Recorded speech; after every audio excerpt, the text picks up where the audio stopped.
Kalau dai-dai itu ngerti bahwa ini sifat Rasulullah, mau jadi teroris itu pakai dasar apa? Terus dakwah keras-keras maki-maki itu niru siapa? Tidak ada.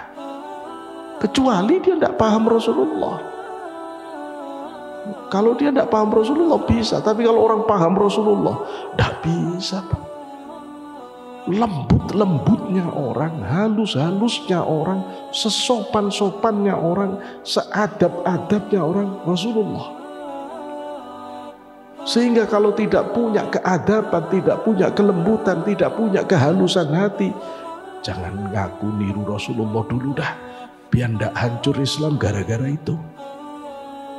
Lu ini tidak pernah baca ruhaniyah Rasulullah, dimensi sufistika Rasulullah. Jamaah yang dimuliakan oleh Allah, untuk hasil yang maksimal dalam menyaksikan video ini dapat menggunakan headset, earphone, atau alat bantu dengar langsung lainnya. Sudah, mari kita saksikan. Assalamualaikum warahmatullahi wabarakatuh. Bismillahirrahmanirrahim. Alhamdulillahi haqqa hamdi hamdan hamidin, nahmadu syukran li jami'i ni'ami wa mazidih. Wa salli wa sallim ala nabiyil karim habibina wa syafi'ina wa qurrati a'yunina Muhammad wa ala alihi wa sahbihi. Amma ba'du, fadilatul muhtaramin, para asatid, Bapak Ibu rahimakumullah. Alhamdulillah summa alhamdulillah, pada kesempatan ini kita bisa melanjutkan kajian kita di kajian akhlak tasawuf, yang pada kesempatan ini kita akan membincang masalah dimensi sufistik Rasulullah Muhammad SAW. Dalam banyak tulisan yang kita baca, sebagian orang mempertanyakan apakah tasawuf itu benar-benar mengakar dari kehidupan Rasulullah Muhammad SAW. Bahkan ada yang menyebut bahwa tasawuf itu berasal dari luar agama Islam. Ini adalah pengaruh-pengaruh dari agama-agama lain. Tentu perdebatan tentang persoalan ini panjang ya. Dan kalau kita mau melihat secara jujur bahwa kalau yang dimaksud tasawuf itu adalah disiplin keilmuan yang sudah tersusun secara sistematis, tentu belum ada di zaman Rasulullah. Sama halnya dengan ilmu tafsir, juga belum ada di zaman Rasulullah. Begitu juga ilmu fikih belum ada juga di zaman Rasulullah. Pada zaman Rasulullah ilmu itu tidak bernama. Semua penjelasan Rasul tentang Al-Quran yang berkaitan dengan hukum dan perilaku Rasul tentang hukum nanti dikodifikasikan menjadi ilmu fikih. Kapan itu? Nanti pada abad kedua Hijriah, tepatnya pada zamannya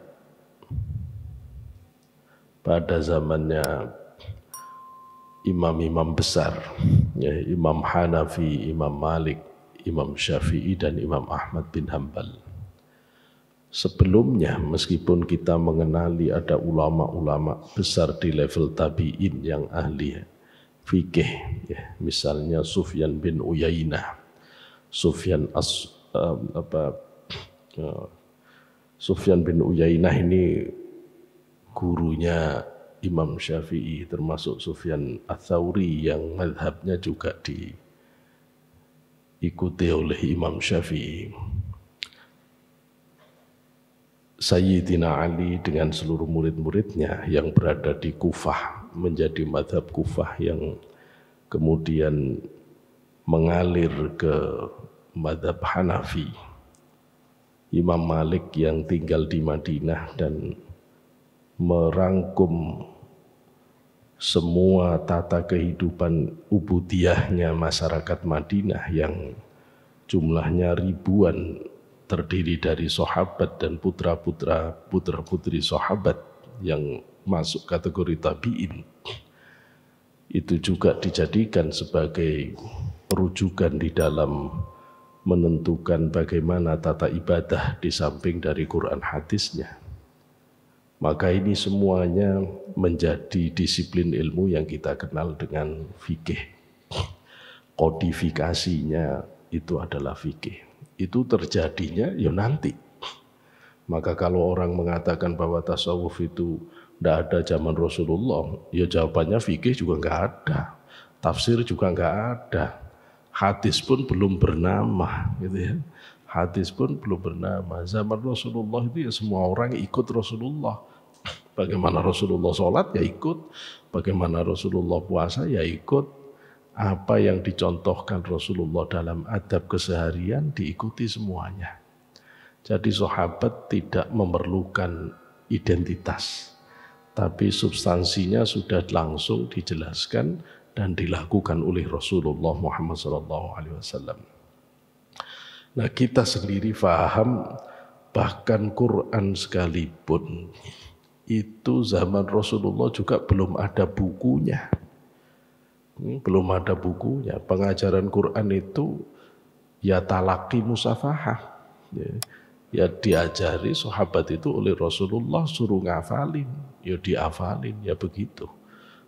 Maka kalau orang mau kaku-kakuan, kalau memang mengatakan bahwa tasawuf tidak dari Rasulullah, buku Quran itu, kitab Quran itu pun ya bid'ah.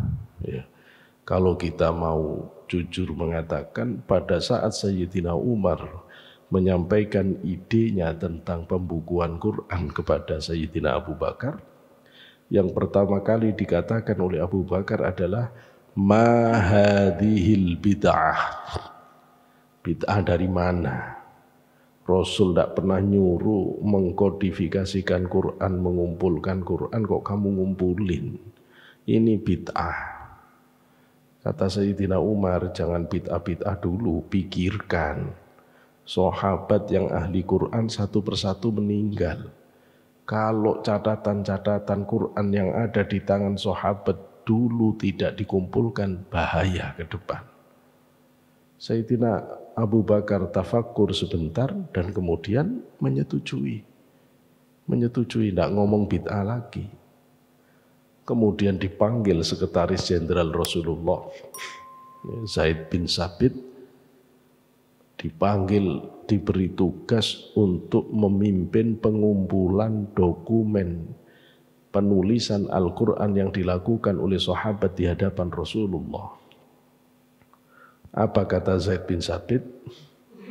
Seandainya kamu menyuruh aku memindahkan 2 gunung, itu jauh lebih aku sukai daripada mengerjakan perbuatan bid'ah yang tidak diperintahkan Rasulullah. Oh ya begini jawabannya. Tapi terus diberitahu oleh Umar, jangan bid'ah-bid'ah dulu, kamu sholat istikharah. Sholat istikharah. Besok kamu kesini lagi. Sholat istikharah, besoknya balik, betul ini bagus dari Allah. Jadi sekedar orang mengatakan tidak ada dalil, tidak ada contoh Rasulullah, itu mulai dari pembukuan Quran sudah masalah kalau begitu. Ngumpulin tok itu sudah nggak ada perintahnya. Ya, dari 7 dialek, bahkan ada yang menyebut 10 dialek Quran ini. Dari qiraah sab'ah diambil yang paling kuat dari Rosam Utsmani itu diambil 1. Ya. Maka kemudian digandakan. Menjadilah Quran yang seperti sekarang ini. Itu pun sudah mengalami perubahan. Semula tidak ada titiknya zamannya Sayyidina Utsman. Gara-gara ada bid'ah ditambah titik. Kemudian semula tidak ada syakal fathah kasroh. Dibid'ahkan lagi ditambah fathah, kasroh semuanya. Ya. Setelah itu dicetak bid'ah lagi. Ya. Setelah dicetak masuk ke HP Android bid'ah lagi. Sudahlah. Ini pembicaraan yang ruwet kalau orang berpikirnya kaku begini ini. Ya. Jadi jangankan masalah ilmu tasawuf, Qur'annya sendiri saja itu sudah mengalami perubahan. Tapi yang perlu ditegaskan, apa kata Syekh Abdul Qadir dalam kitab Fathur Rabbani?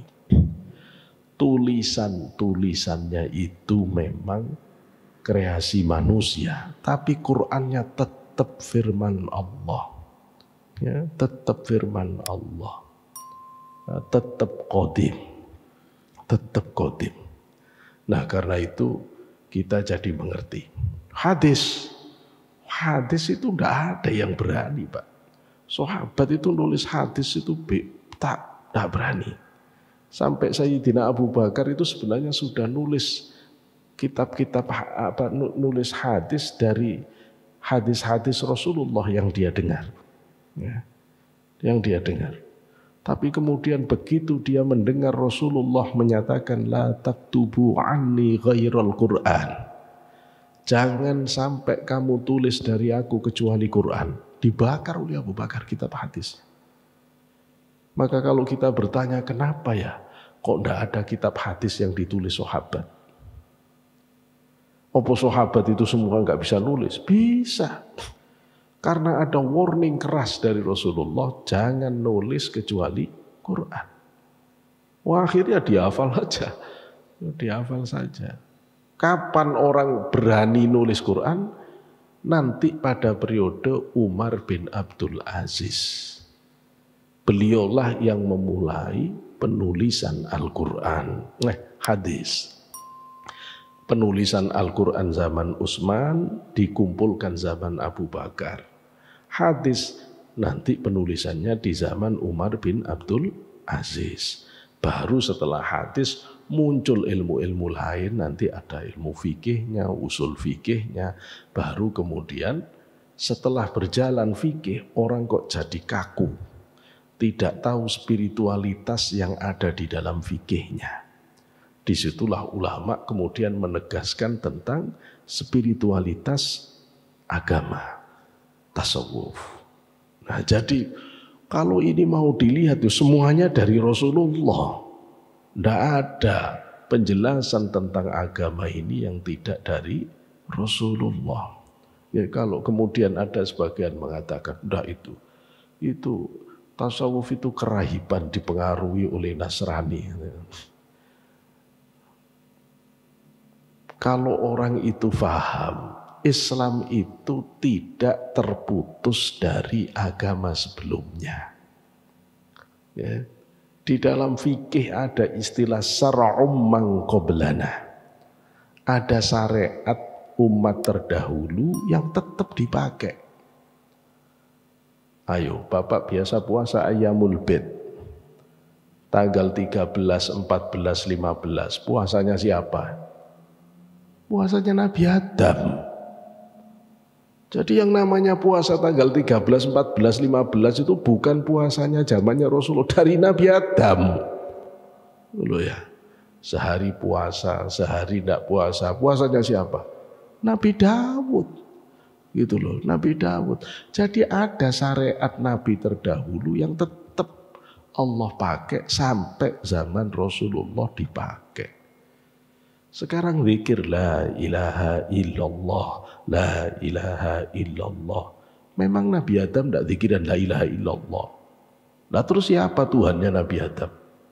Memang Nabi Nuh tidak la ilaha illallah. Memang Nabi Isa tidak la ilaha illallah. Loh terus kalau Nabi Isa la ilaha illallah, terus Rasulullah la ilaha illallah, terus mau dikatakan berarti ini terpengaruh agamanya Nabi Isa. Ruwet sama orang tidak paham agama. Okay? Ruwet sama orang tidak paham agama. Apalagi masalah kasih sayang, cinta kasih. Terus di Islam ada kasih sayang, di Nasrani ada kasih sayang. Berarti Islam terpengaruh Nasrani. Terus pulang aja Pak, tidak usah ngaji, gitu loh ya. Ruwet orang begini nih, ya. Ruwet orang begini. Lu bahwa ada persentuhan-persentuhan kesamaan-kesamaan. Lu semua nabi itu punya kesamaan dalam kesabaran, ketulusan, tawaduknya, dalam ibadahnya, ketaatannya kepada Allah. Ya pasti sama, ada standar yang sudah Allah tetapkan. Karena itu kemudian mereka menjadi nabi, menjadi rasul. Nah, yang demikian ini harus difahami dulu secara garis besar supaya tidak keliru. Ya, supaya tidak keliru bahwa ada kemudian dikatakan lagi itu tasawuf itu dari filsafat Yunani, itu pengaruh-pengaruh dari filsafat Yunani. Itu yang namanya wahdatul wujud itu terpengaruh oleh panteisme yang ada di ajaran Yunani. Terus siapa yang bawa wahdatul wujud itu?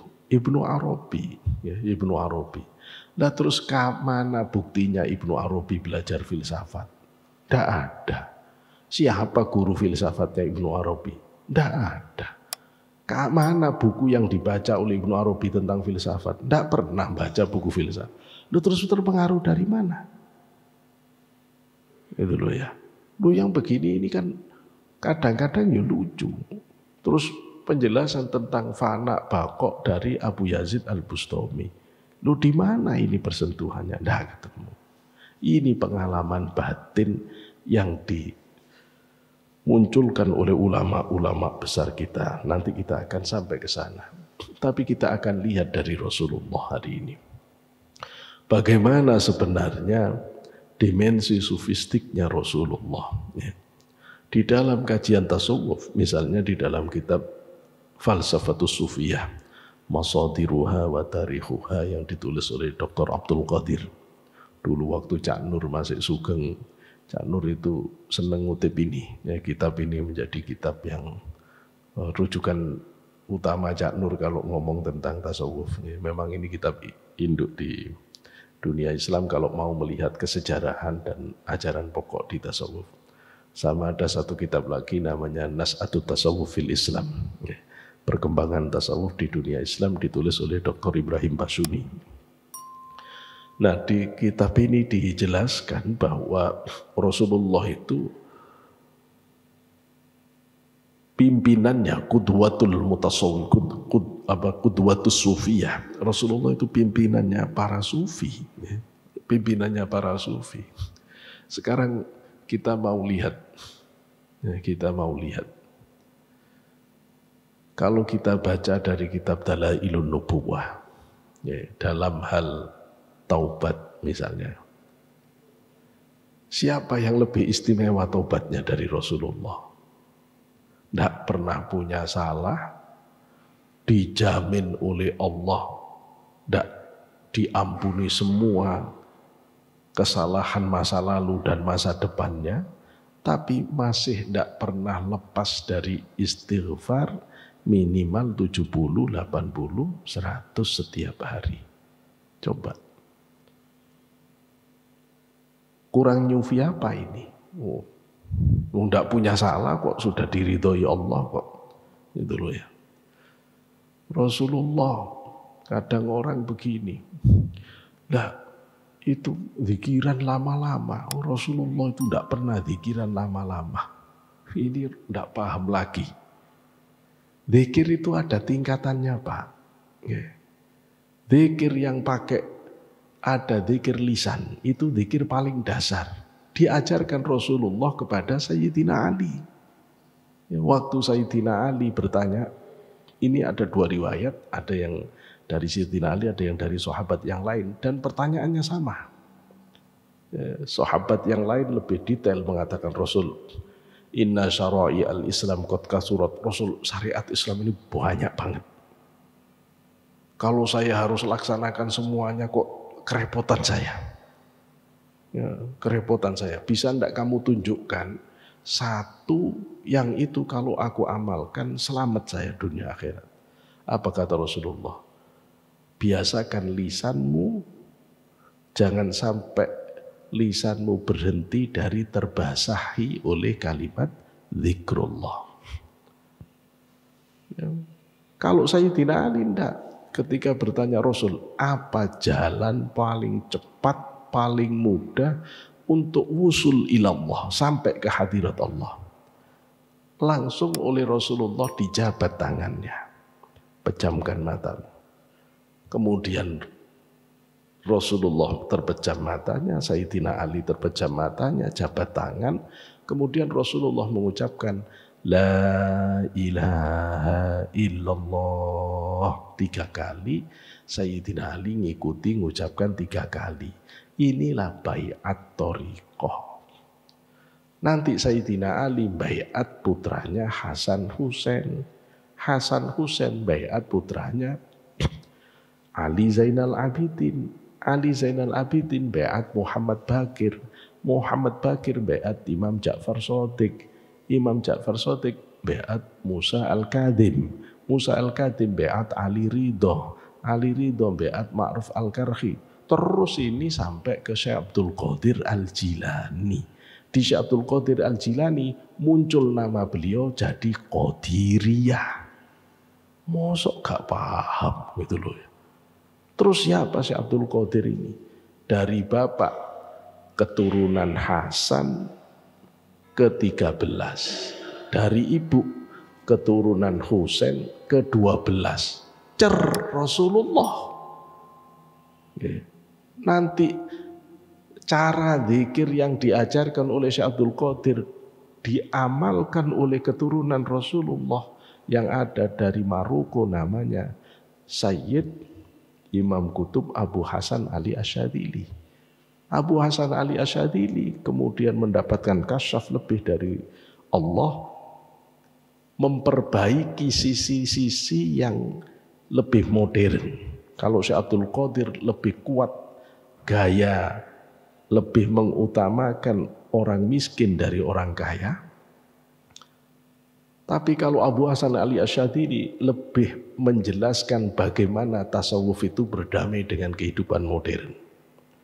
Ya, beliau itu pakaiannya selalu perlintih, selalu rapi. Dan beliau yang punya ajaran, biarkan tubuhmu seperti orang di zamanmu, tapi hatimu tetap zuhud. Beliau yang punya kereta kencana berlapis emas. Sandalnya pun itu untuk jepit kakinya itu emas.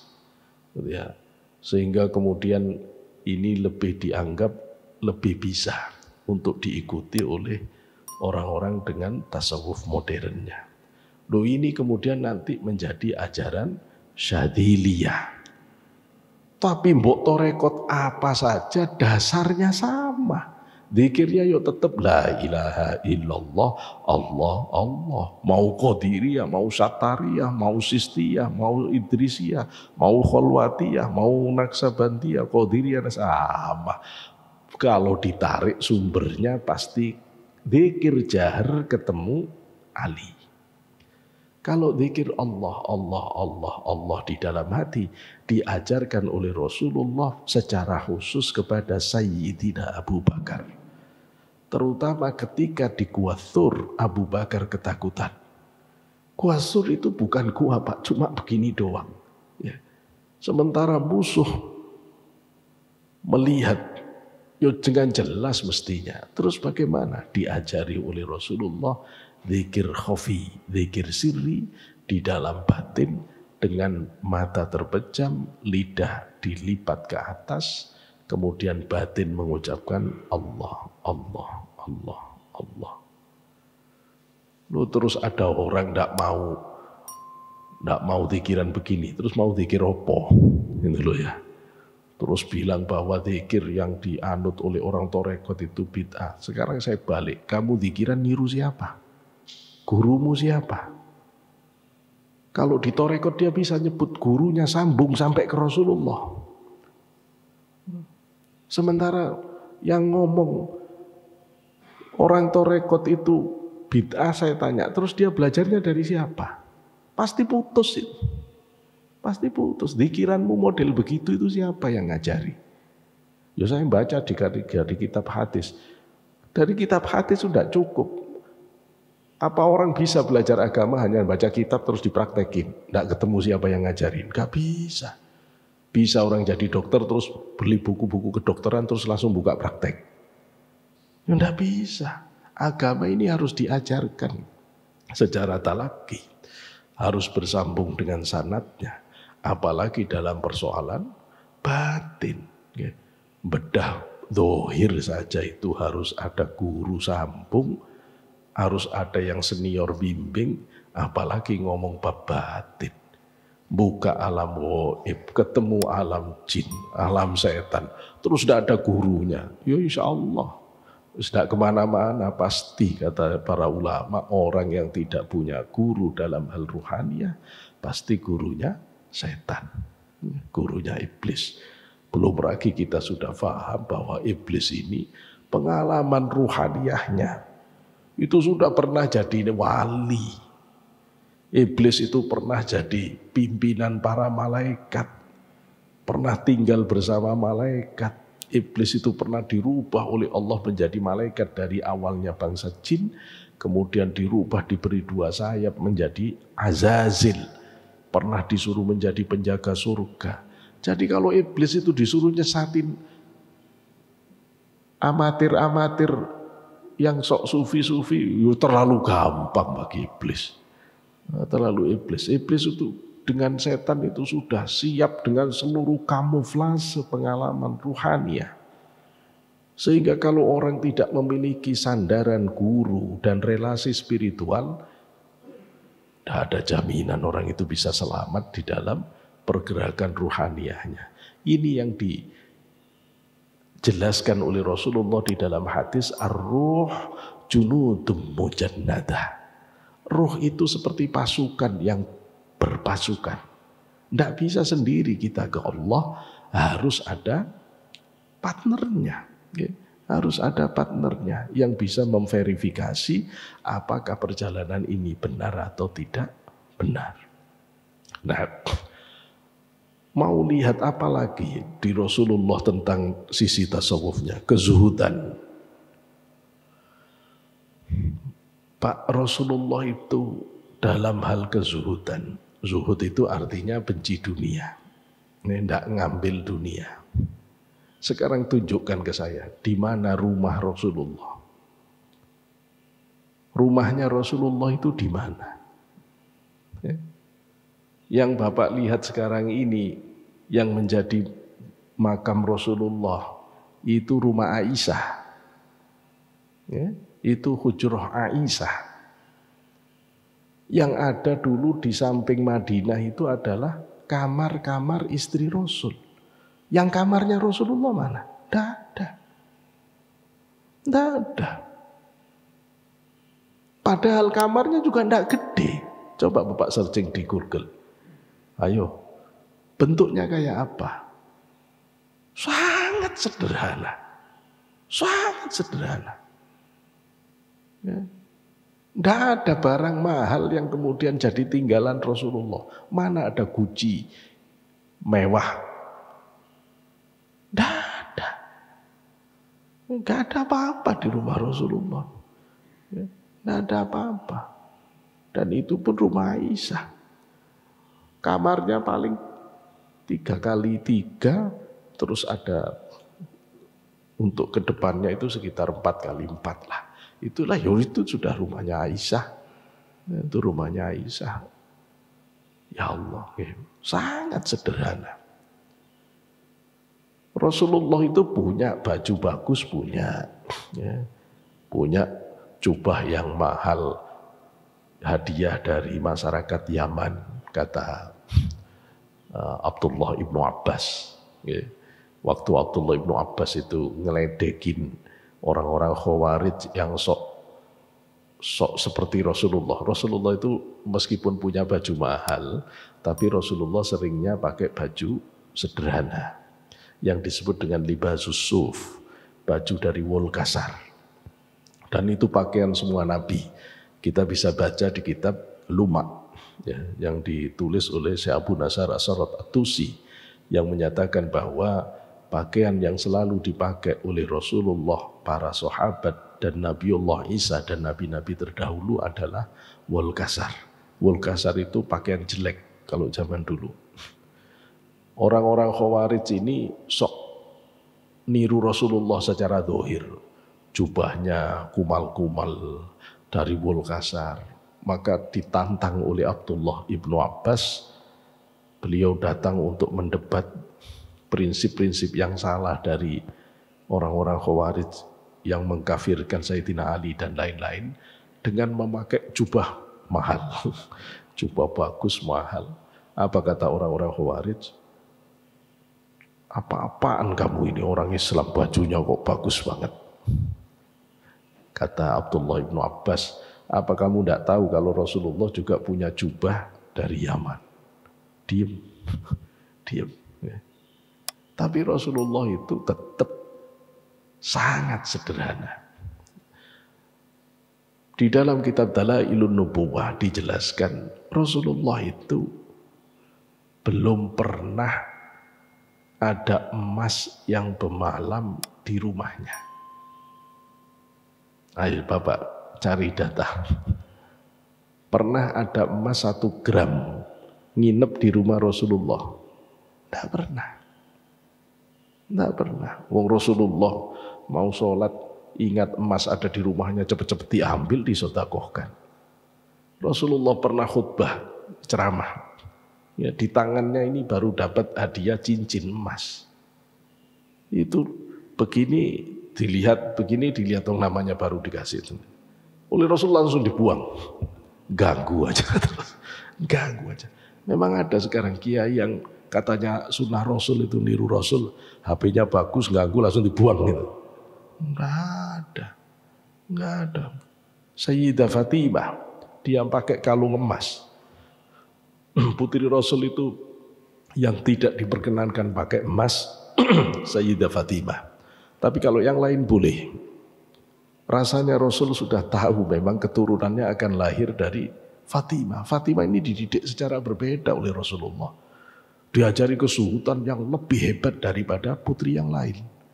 Ya. Ketika Fatimah pakai kalung emas, lewat di depan Rasulullah dipanggil, sini Fatimah. Aku melihat api neraka melingkar-lingkar di lehermu. Aku melihat api neraka melingkar-lingkar di lehermu. Dilepas, disedekahkan. Mau niru ini, tidak kuat Pak. Tidak kuat. Rasulullah itu terlalu zuhud. Perut Rasulullah belum pernah kenyang sampai meninggal dunia. Just terlalu masyhur riwayat yang menjelaskan bahwa Rasulullah ini perutnya selalu diganjel batu. Kalau Rasulullah tidur, batu itu diletakkan. Pada saat paceklik semua sahabat diganjel batu. 1, Rasulullah 2. Itu loh. Sekarang saya tanya, aturan makan menurut Rasulullah itu bagaimana?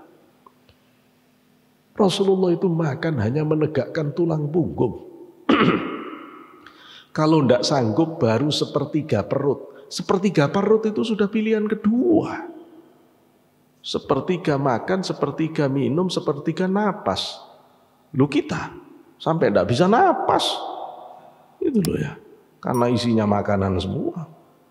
Itu loh ya. Nah, kalau nyontoh Rasulullah tampilan lahiriah gampang Pak.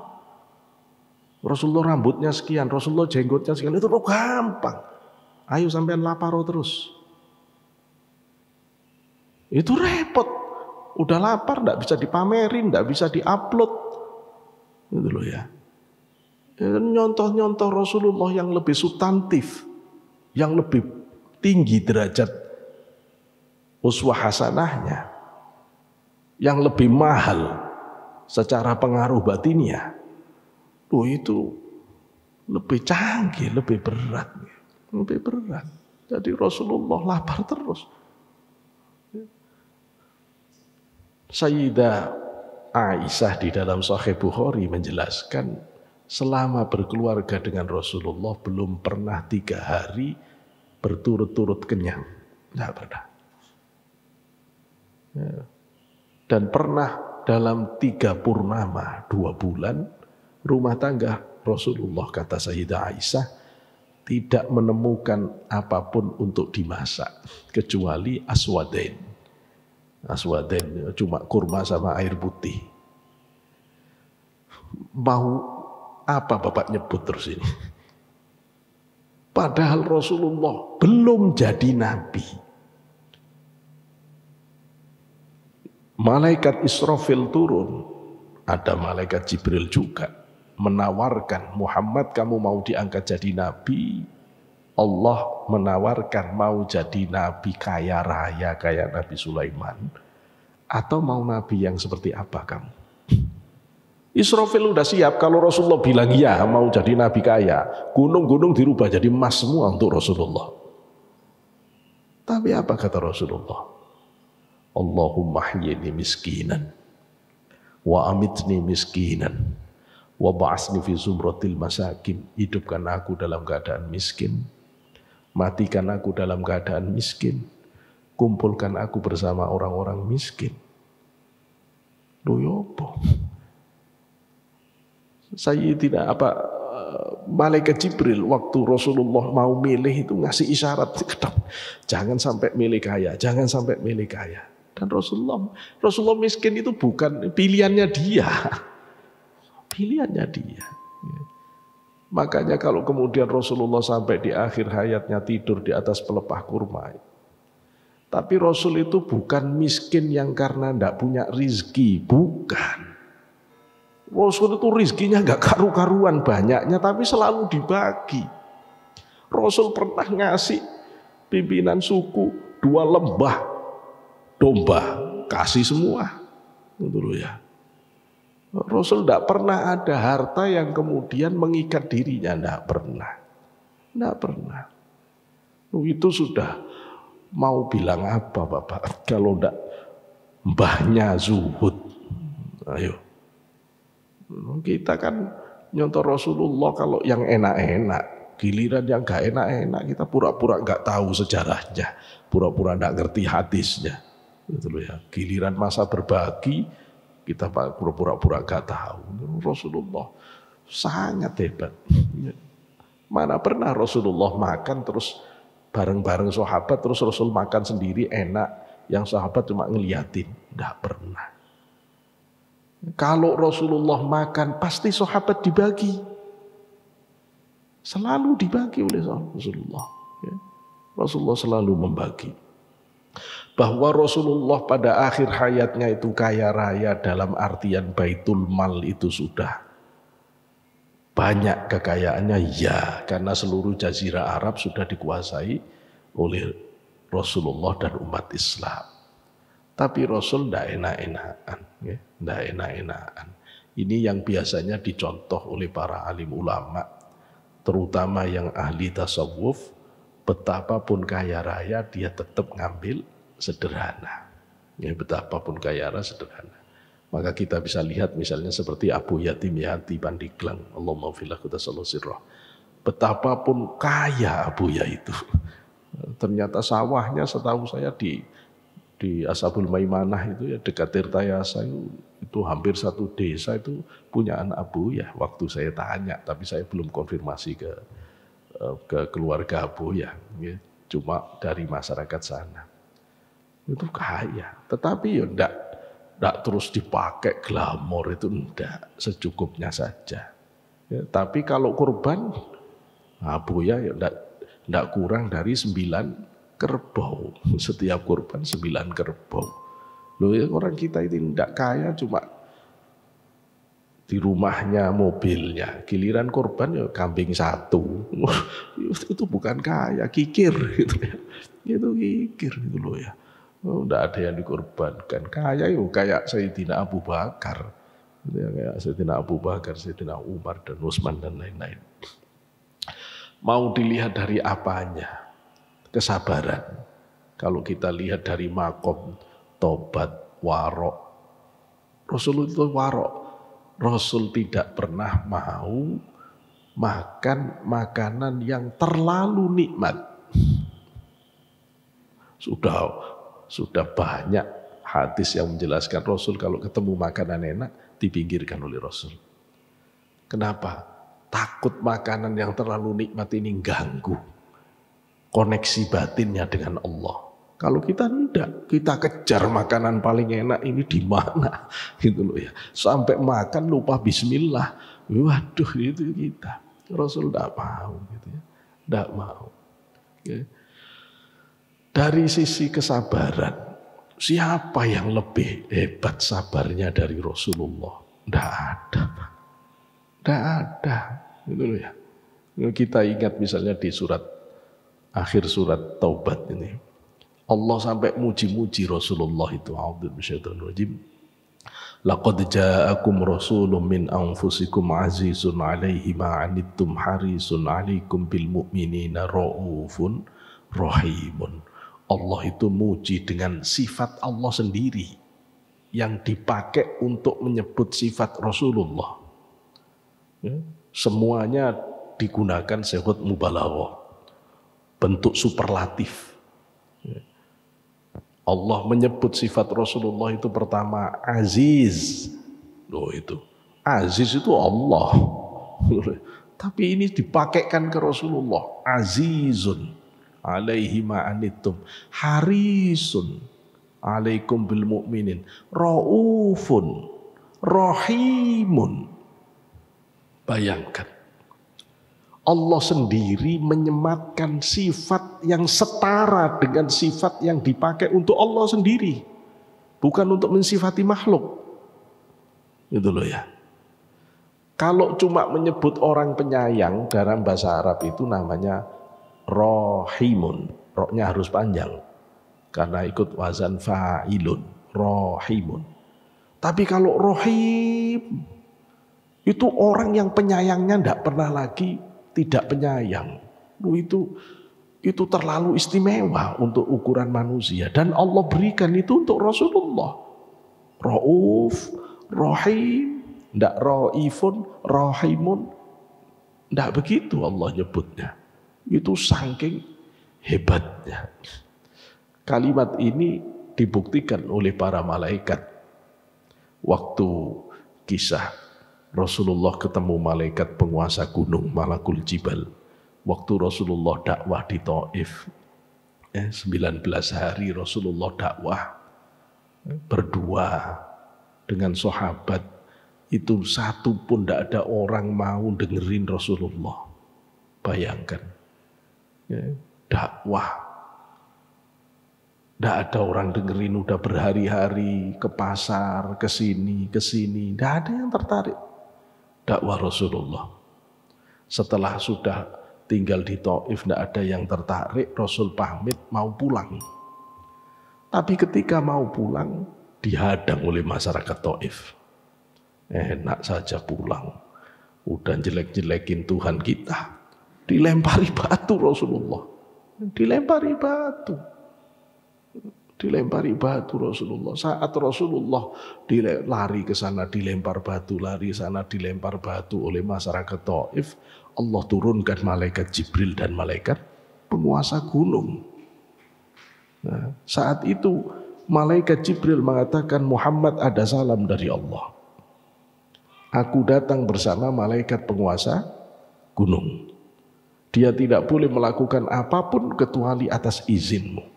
Kata malaikat penguasa gunung, iya Muhammad, aku tidak boleh melakukan apapun kecuali atas izinmu. In syi'ta damdamtu alaihimul jibal. Kalau kamu sekarang izinkan, gunung-gunung di Taif ini tak ledakan, biar mati semua musuhmu. Kalau kamu izinkan, ini tak keluarkan batu-batunya, biar pecah ini kalau bahasa kita. Kalau kamu izinkan, ini tak longsorkan sekarang, biar mati terkubur hidup-hidup. Pak, kalau model nabinya model kita, dalam keadaan kita dihina, ditindas, tidak ada orang yang bisa membela kita. Saatnya bisa menunjukkan mukjizat, malaikat siap bantu. Terus kalau model kita jelas turun ini, turun habisi, selesai. Tapi Rasul tidak. Apa kata Rasulullah? Ya malakul jibal, fa inni atin bihim. Malaikat jibal, aku ini datang kepada mereka itu, liyakhruju minhum dzurriyyatun yaquluna la ilaha illallah. Aku datang pada mereka ini bukan untuk membunuh, Meskipun mereka ini masih kafir sekarang, aku akan nunggu, mudah-mudahan besok keturunannya ada yang mau mengucapkan la ilaha illallah. Apa kata malaikat penguasa gunung? Antah kama sammaka rabbuka raufun rahim. Kamu itu persis ya, seperti sanjungan dari Tuhanmu kepadamu. Kamu sangat santun, kamu sangat penyayang. Kalau orang itu ngerti, kalau dai-dai itu ngerti bahwa ini sifat Rasulullah, mau jadi teroris itu pakai dasar apa? Terus dakwah keras-keras maki-maki itu niru siapa? Tidak ada. Kecuali dia tidak paham Rasulullah. Kalau dia tidak paham Rasulullah bisa, tapi kalau orang paham Rasulullah tidak bisa, Pak. Lembut-lembutnya orang, halus-halusnya orang, sesopan-sopannya orang, seadab-adabnya orang Rasulullah. Sehingga kalau tidak punya keadaban, tidak punya kelembutan, tidak punya kehalusan hati, jangan ngaku niru Rasulullah dulu dah, biar tidak hancur Islam gara-gara itu. Lu ini tidak pernah baca ruhaniyah Rasulullah, dimensi sufisiti Rasulullah. Kisah tadi bisa dibaca di dalam kitab tafsir Ad-Durrul Mansur. Al-Hafidh Imam Suyuti menjelaskan tadi itu. Mau dilihat apanya ya. Bandingan kesabaran Rasul dibanding seluruh nabi, Pak. Semua nabi itu kata Rasulullah punya satu kesempatan berdoa yang Allah pasti ijabah. Semua nabi ya. Doa prerogatif yang tidak mungkin Allah tolak. Ini Rasulullah sampaikan sebelum Rasulullah wafat ke Sayyidah Fatimah. Kemudian Rasulullah memberitahu, cuma aku yang belum menggunakan doa itu. Apa artinya? Semua nabi itu sudah sampai ke titik di mana sudah tidak sanggup lagi kecuali memohon ke Allah. Rasul tidak pernah sampai ke titik itu. Rasul sih tetap bisa kuat sabar, tidak keluar doa itu. Apa kata Rasulullah? Doa ini mau aku pakai, besok kalau sampai aku dengar ada hambaku, ada umatku yang masuk neraka, aku akan minta kepada Allah untuk dikeluarkan dengan doa itu. Lu itu syafaatul udhma itu. Itu yang istimewa dari umat Rasul. Karena akan dapat jatah dari Rasulullah. Sehingga Rasulullah begitu berani mengatakan. Banyak hadis yang menyebut ini. Pernah ada orang kafir ngeledekin Rasulullah. Muhammad, umatmu itu tidak semuanya soleh. Dalam kitab Istidadil Maut wa Su'alil Kubur Al-Malibari mengutip hadis ini. Umatmu itu tidak semuanya soleh. Umatmu itu ada yang toleh. Soleh sama toleh. Kalau pakai sot artinya itu baik, tapi kalau pakai tok itu nama itu preman yang ahli maksiat itu toleh. Umatmu ada yang soleh tapi ada yang toleh. Apa kata Rasulullah? Yang soleh dia akan masuk surga dengan kesolehannya. Yang tidak soleh aku jaminannya. Ya apa? Loh jadi Bapak itu jangan, benci kita pada orang buruk itu benci. Tapi hati-hati loh Pak, kalau dia masih punya nama Islam, Rasulullah masih siap backup. Rasulullah siap backup. Aku yang menjamin. Loh terus apa? Diem orang kafir. Diem orang kafir. Karena itu Rasulullah berani mengatakan siapa yang pernah mengucapkan la ilaha illallah keluar itu besok dari neraka. Sampai sahabat mengatakan wa in zana Rasul, meskipun dia pernah berzina, wa in zana. Sahih hadisnya di Bukhari ya. Wa in qatala Rasul, meskipun dia pernah membunuh, wa in qatala, meskipun pernah membunuh, tetap bisa keluar dari neraka asal Islam, asal pernah la ilaha illallah. Loh cuma keluarnya kapan gitu loh. Kalau urusan keluar dijamin oleh Rasulullah, keluar. Pokoknya orang Islam mbok ndak salat tetap keluar besok dari neraka. Loh cuma Rasulullah di dalam hadis yang lain menjelaskan syafaatku itu berlakunya beda-beda. Ada umatku yang baru bisa menerima syafaatku ketika dia sudah menjadi arangnya neraka. Yo ini yang bagian narang gitu loh ya. Jadi kalau membaca hadis ini jangan kemudian mengatakan tenang jadi umat Rasul tidak sholat juga tidak apa-apa. Terus tadi keluar, hati-hati loh Pak. Keluarnya itu nunggu jadi arang gitu loh ya. Loh kita ini kepingin itu kalau bisa bighairi hisab. Karena kata Rasulullah sepertiga umat Rasulullah itu bakal masuk surga tidak ketemu hisabnya, tiba-tiba udah masuk surga gitu dok. Bighairi hisab, tidak ada hitungan. Sepertiga nanti hisab yasiro, dihisab tapi ringan. Yang sepertiga ini yang masih bermasalah. Yang sepertiga yang bermasalah. Kita ini sedang berusaha keras untuk bisa masuk sepertiga awal, apes-apes sepertiga kedua. Betul ya. Ya karena itu kemudian kita belajar menyempurnakan ibadah-ibadah ini dengan mencontoh Rasulullah. Bagaimana pengalaman fananya Rasulullah, ma'rifatnya Rasulullah. Dah saya ambil yang paling tinggi karena keterbatasan waktu kita. Ma'rifat sudah. Ya, ma'rifat itu kan hadir di hadapan Allah. Yuk gak ada Pak orang ma'rifat kayak Rasulullah itu ndak ada. Ndak ada. Ya. Nabi Musa kepingin ketemu Allah di Bukit Tursina, masih di bumi. Ya, di dalam surat Toha dijelaskan itu oleh Allah. Ya, innaka bil wadil muqaddasi tuwa. Ya, fahla'na 'alaika innaka bil wadil muqaddasi tuwa. Ketika sudah sampai di Bukit Tursina, Allah meminta kepada Nabi Musa, Musa kamu sudah di lembah yang disucikan, lepaskan kedua sandalmu. Kalau orang mengartikan ayat ini dengan tekstual, Nabi Musa waktu itu sandalan kemudian dilepaskan. Tapi kalau para ulama ahli tasawuf mengartikan menghadap Allah harus melepaskan dua pijakan. Lepaskan dunia, lepaskan akhirat. Karena itu kata Syekh Abdul Qadir, man aradal akhirah fatrukid dunya wa man aradallah fatrukihima.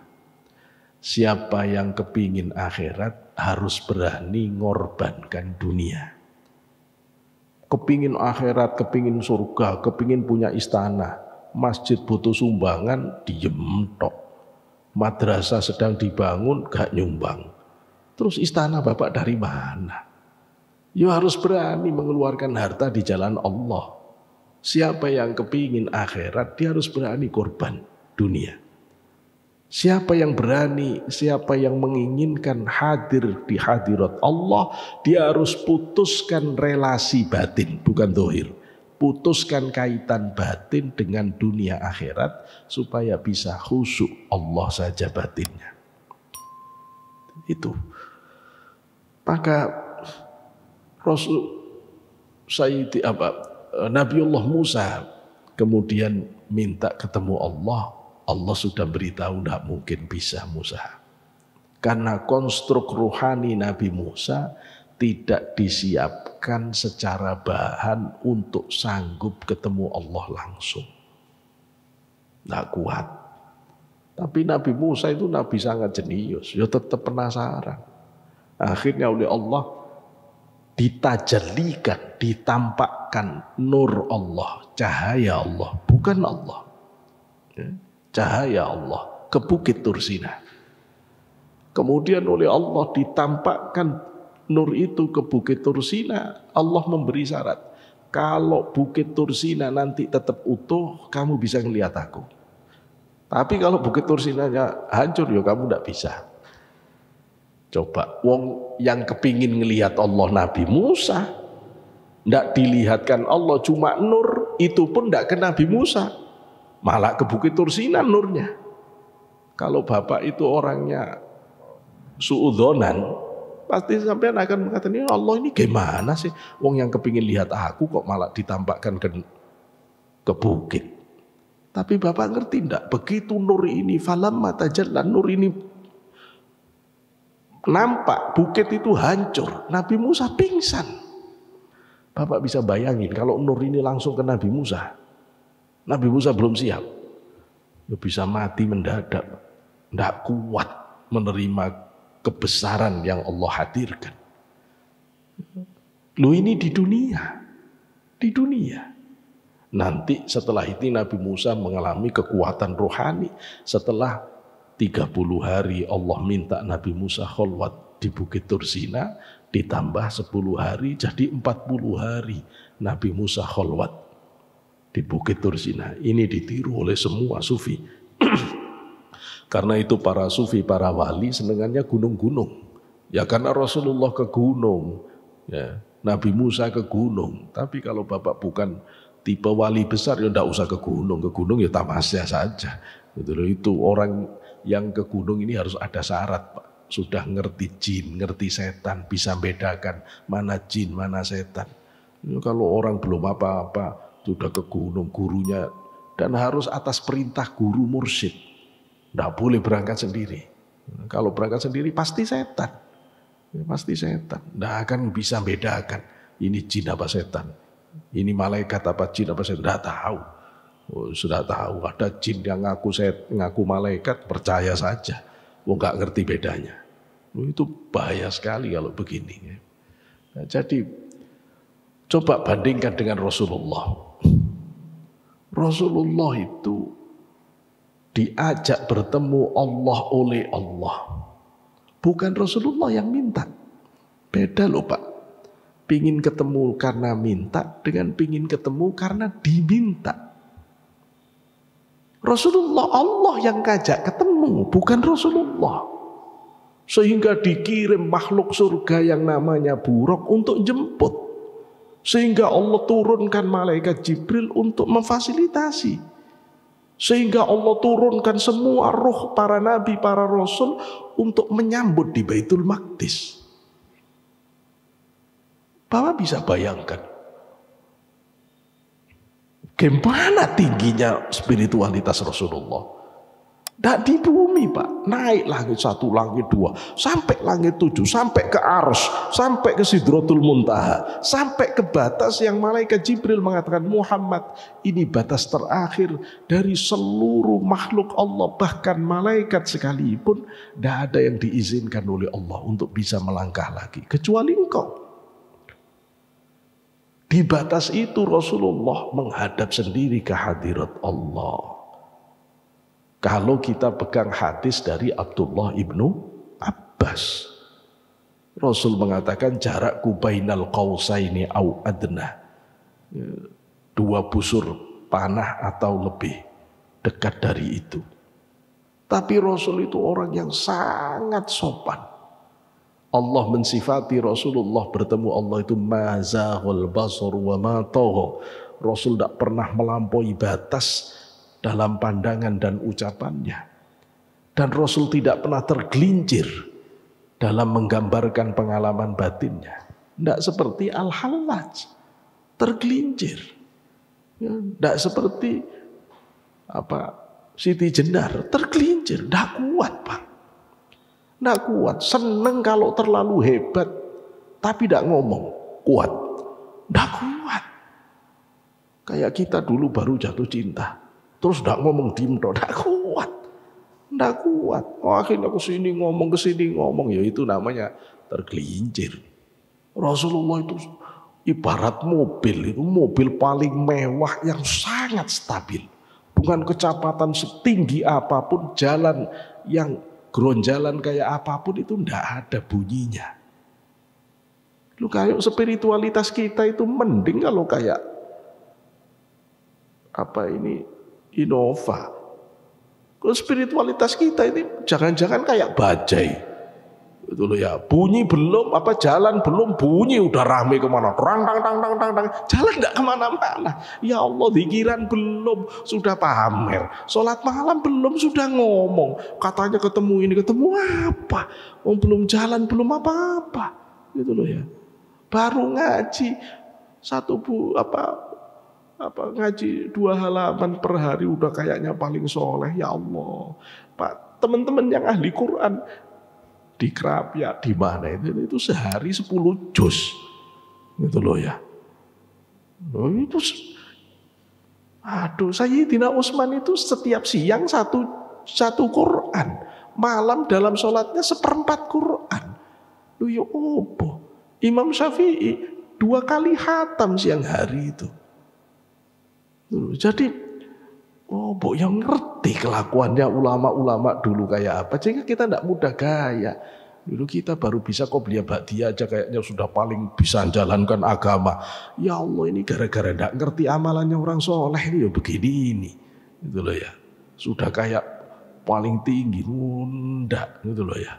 Ndak terus nuntut. Kalau Rasulullah itu sekarang zikirnya kayak apa Rasul? Pak, gini saya beritahu. Zikir itu yang awal zikir lisan.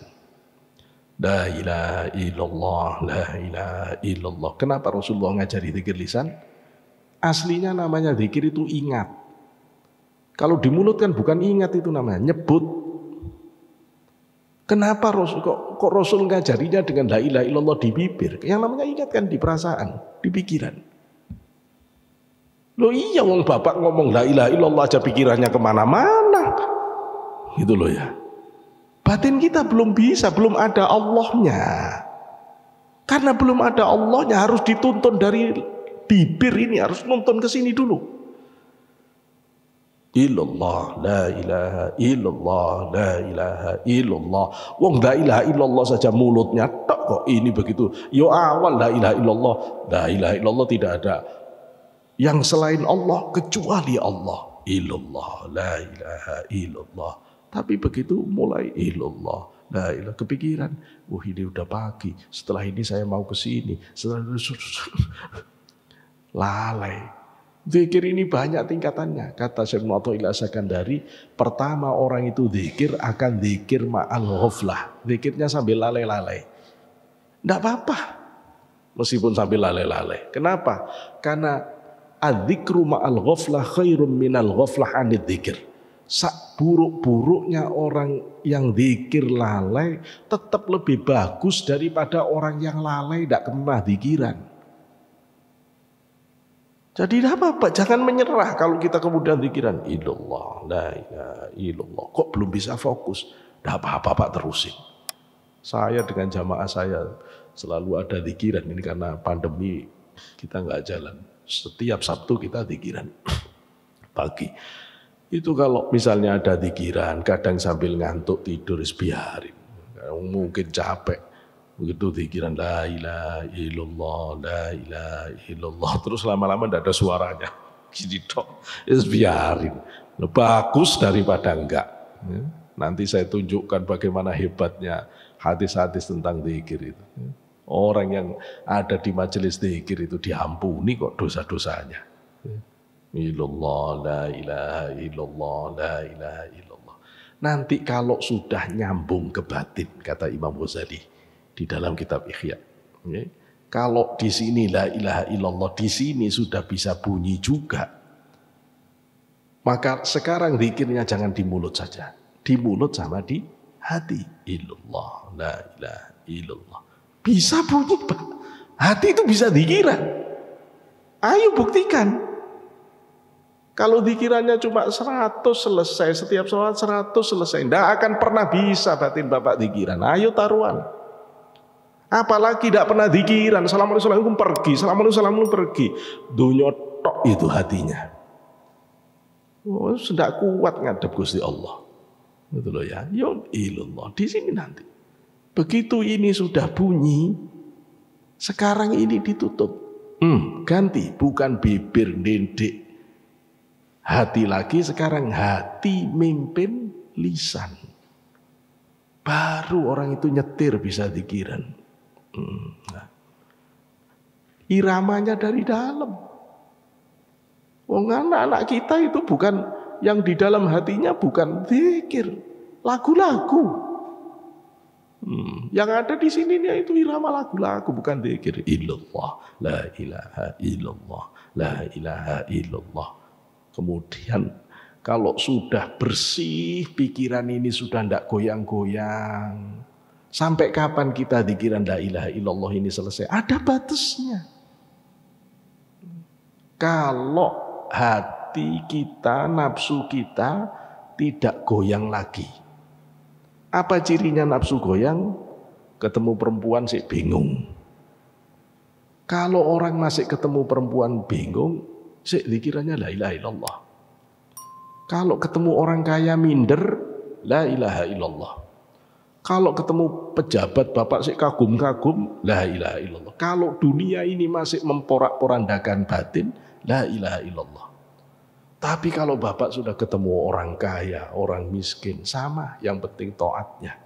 Mau ketemu perempuan cantik kayak apapun, wis ndak goyang nafsu bapak. Bapak langsung tunduk ke Allah. Ndak bisa dipengaruhi oleh begini. Nah, ini zikir yang paling bagus, Allah. Allah, Allah, Allah, Allah. Lah kalau sudah zikir Allah, Allah tanpa suara. Ada orang tidak paham. Begitu ada zikiran la ilaha illallah, zikir yang bagus itu tanpa suara. Untuk siapa? Untuk makom yang di mana? Zikir Allah, Allah, Allah, Allah ini sampai Allah tunjukkan makna hakikinya Allah ke batin orang itu. Kalau sudah itu ditunjukkan, dia zikir dengan Ismul A'zam yang Allah tanamkan di hatinya. Kalau sudah begitu Allah buka hijab, kemudian tampak sifat kekhususan Allah di batin itu sesuai yang Allah buka, maka orang itu sudah tidak zikiran lagi. Cuma jaga batin, sambung terus ke hadirat Allah. Jadi puncaknya zikir itu tidak zikiran. Terus bagaimana Bapak mau nyontoh orang yang sudah sampai di puncak? Apalagi Rasulullah yang sudah pernah ketemu Allah di mustawa. Ya udah kelas. Makanya kalau ada murid terus nyontoh, aku mau niru kiai zikirnya, ya udah level. Itu loh lah. Itu sudah beda kelas. Itu loh ya, beda kelas. Jadi ada tahapan-tahapan yang memang berbeda. Kalau para ulama, para sahabat tetap zikir bersama, semata-mata dalam rangka didik orang awam. Untuk tetap bisa zikir ke hadirat Allah. Semua wali-wali besar di tasawuf tidak pernah meninggalkan tasbihnya, zikir jaharnya, semata-mata karena untuk bersyukur kepada Allah, karena itu pintu awal untuk sampai ke hadirat Allah. Nah itu dari mana? Dari Rasulullah yang ngajari tadi. Jadi demikian. Apalagi kalau mau dilihat dari sholatnya Rasulullah, saya kira panjenengan sudah paham semua bagaimana hebatnya sholat Rasulullah terhadap Allah. Dan ini semua menggambarkan kedalaman batiniah Rasulullah Muhammad SAW. Saya kira ini yang bisa disampaikan. Saya tidak tahu apa mau dibuka dialog atau langsung ditutup. Tapi kami persilahkan kalau ada hal yang mau ditanyakan. Sementara saya cukupkan. Assalamualaikum warahmatullahi wabarakatuh. Ditutup aja, Ustaz. الفاتحة إلى حضرة النبي المصطفى سيدنا محمد صلى الله عليه وسلم وعلى آله وأزواجه وذريته وبيته وصحبه الكرام شأنه الفاتحة. بسم الله الرحمن الرحيم الحمد لله رب العالمين الرحمن الرحيم مالك يوم الدين إياك نعبد وإياك نستعين اهدنا الصراط المستقيم صراط الذين أنعمت عليهم الحمد يوافي نعمه ويكافئ مزيدا يا ربنا لك الحمد كما ينبغي لجلالك الكريم وعظيم سلطانك اللهم صل على سيدنا محمد وعلى سيدنا محمد الحمد لله رب العالمين اللهم انفعنا بما علمتنا وعلمنا ما ينفعنا وجعلنا من الحريصين اللهم اغفر أمة سيدنا محمد اللهم اجبر أمة سيدنا محمد اللهم تجاوز عن سيئات أمة سيدنا محمد اللهم ارفع أمة سيدنا محمد اللهم اجعلنا من خيار أمة سيدنا محمد بجاه سيدنا محمد صلى الله عليه وسلم ربنا آتنا في الدنيا حسنة وفي الآخرة حسنة وقنا عذاب النار سبحان ربك رب العزة عما يصفون وسلام على المرسلين والحمد لله رب العالمين وأخيرا السلام عليكم ورحمة الله وبركاته.